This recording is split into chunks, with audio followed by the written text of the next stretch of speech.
So perhaps this is a patrol that has gone out throughout the whole of the earth, and they've come back to report. And the superhuman figure that's there on a bay-coloured horse, a red-coloured horse, is standing in the myrtle trees, waiting to hear. Behind him, there appear to be troops already on different coloured horses, and if there's any significance about those colours, it's been lost. Presumably those horses have got riders on them. It doesn't actually say that, but they respond with a report. In verse 11 it says, "We have gone out throughout the earth and found the whole world at rest and in peace." Were these waiting now to be dismissed for the night? Had they completed their mission? Could they go? The Persian monarchs that Zechariah would have known all about used swift horses and messengers to bring information back about what was happening throughout the whole of their empire. All the earth is peaceful and quiet. Another translation says, all is at ease and rest. The literal translation is, all the earth is seated. Now, is that good news, or is that bad news? It might refer to selfish inactivity. Quite the opposite of the Lord's zeal for righteousness. Have a look in verse 14 and verse 15, where God talks about his zeal and his fervour. He wants the righteousness to come. Perhaps the world is at rest and it doesn't care. It's just sitting there, laid back, not worrying. The Israelites have returned to their land. They have been in exile. The prophecy of Jeremiah has not yet been fulfilled. In Jeremiah chapter 29, verses 10 and 11, it says this, "When the 70 years are complete for Babylon, I will come to you, and I will fulfill my gracious promise and bring you back to this place. For I know the plans I have for you, declares the Lord, plans to prosper you and not to harm you, plans to give you hope and a future." Jerusalem and the cities round about were not rebuilt. And God, in verse 13, speaks words of gracious comfort, comforting words to encourage the people. God is in control. God is active. And Zechariah has got to cry it out and proclaim it. Our God is in control of this situation. He's not to keep that encouragement to himself. His job is to tell the people, your God is alive and active. Verse 14, it talks about God as a very jealous God for Jerusalem and Zion. Nowhere in the Old Testament will you find God being impassive. He's not aloof. He's not distant. He's not uninvolved with what's happening. God is there and cares about his people. He cares about his world. He cares about us. But his utter holiness only intensifies, his love for people only intensifies the suffering when his love is rejected. The Lord's anger now is not against the people. They have been in exile. The Lord's anger now is against their enemies.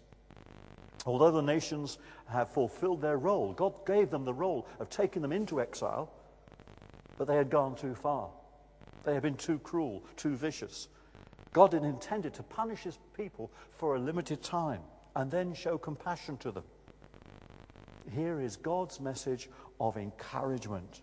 He will return. He is coming back to Jerusalem. The rebuilding had already started a few months before, but they need encouragement to get on with it. The measuring line in verse 16, it talks about a measuring line, hasn't yet been taken out. The plans haven't been laid for the scheme of the new city. They need encouragement to get on with it. There's much to do both in the city and in the temple. And the walls, they're going to take another 80 years to complete. And they're going to need lots of encouragement to do that. Verse 17 is full of hope. Again and again, he uses the word again. The Lord will come again. Here are the promises for Jerusalem. Here are the promises for the towns around. Prosperity and comfort will return. And then we go on to the second vision that's in chapter 1, verse 18. And then I looked up, and there before me were 4 horns. And I asked the angel speaking to me, "What are these?" He answered, "These are the horns that scattered Judah, Israel, and Jerusalem." Then the Lord showed me 4 craftsmen. I asked, "What are these coming to do?" He answered, "These are the horns that scattered Judea, so that no one could raise his head. But the craftsmen have come to terrify them and to throw down these horns of the nations, who lifted up their horns against the land of Judah to scatter the people." The hostile powers had come. They had overthrown the tribes of Israel, and they had taken the 2 tribes of Judah and Benjamin into exile. And these powers were still frighteningly strong. They were still around them. They were a frightened little nation, a frightened group of people, and these powers were still there. They'd returned, but they were vulnerable. No city, no walls. And Zechariah is thinking over what he has just seen in the first vision, and he catches his attention in the second. Then I looked up, and there before me, 4 horns, the pride of young bulls, invincible strength. The horns we use as trophies on important chairs, seats of authority, had horns on the back of them. This showed the power. In the temple, the altar had horns, artificial horns on the corners to show the power was there. The bulls with their horns had come and they'd scattered Israel. They'd taken Judah captive. And now the 4 craftsmen were coming. In another translation, it uses the word the 4 smiths. And they were going to use their heavy hammers to smash and reshape. Just this last week, over at Heather's, my wife's uncle's farm, I found a sledgehammer. And I took a wall down. It was in the bathroom, and I decided I could take this wall down because we were getting rid of where the airing cupboard was. And I smashed my way. There was a great sense of joy as I smashed my way through that wall. And all the dust and all the powder went all over the room. I said, "It's all right, Heather, don't worry, I'm not making much of a mess in here." And she came and saw. I do hope the house is actually standing when we go back, but we'll see that. These smiths, these craftsmen are going to come with their heavy hammers, and they're going to smash the people. They're going to smash the horns. They're going to take them away. Assyria had cruelly taken Israel away. Babylonia had come and taken Judah away. And now they were going to be overthrown by God's craftsmen. That was the Persian Empire. The horns had overthrown, and in arrogant disregard for God.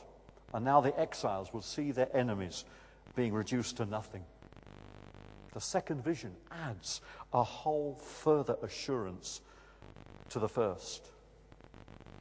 God is in control. God is active. And he's still our God today. God is in control and God is active today. Just this last week, we were down here on Thursday, David and I, and this young couple were in the bookshop.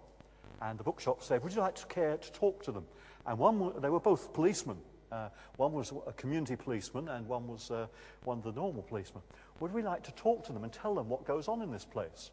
And I'm getting older because these both look very, very young, and the lass was very attractive, and she didn't look at all like a policeman. And so I took them in and spent about half an hour talking with them. And their basic question was, "Do you have anything else that happens in here? Presumably you have a service on Sunday. Is there anything else that happens in this building?" And I started talking about the toddlers. I started talking about Luncheon Club and Alpha and the coffee house and the book club and the youth work and the teenage work and the Bible classes. And I started talking about all those things. And I started telling them about the way that we're trying to reach out into communities, what the work of Sarah is doing. And then I thought, well, I might as well, I'm on to this, mention also the work of the other Christians in this church who've gone out and done things like Harry and Turnaround Homes and our links with Way Out and the Butterwick and Daisy Chain. I talked about how we like to use our building. And this poor lass sat there writing like mad. And I thought she was going to run out of paper. You know, bits of paper were flying all over the place. She said, "We never realized that all this was happening in this building."